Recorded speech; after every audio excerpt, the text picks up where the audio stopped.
आपण पाहत आहात कराड टुडे न्यूज।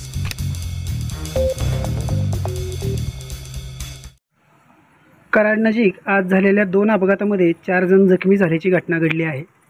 पाटण येथून निवडणुकीतील बंदोबस्त संपवून खाजगी बसमधून सुमारे 35 पोलीस सांगलीकडे जात असताना कराड पाटण रोडवरील खुशबू ढाब्याजवळ आयशर टेम्पो अचानक आडवा आल्याने खाजगी बसला अपघात झाला। यामध्ये 3 पोलीस कर्मचारी जखमी झाले। टेम्पोला धडक देत बस नजीकच्या पडक्या घराला जाऊन धडकली। या बसचा समोरील भागाचे मोठे नुकसान झाले आहे। आपण हे पाहू शकता या दृश्याच्या माध्यमातून। आज सकाळी हा अपघात झाला।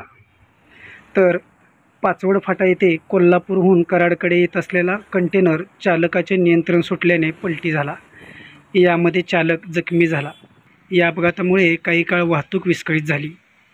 पुणे बेंगलोर महामार्गावर पाचवड फाटा येथे आज पहाटे हा अपघात झाला। अपघात झाल्यानंतर कंटेनर दुभाजकमध्ये अडकला होता।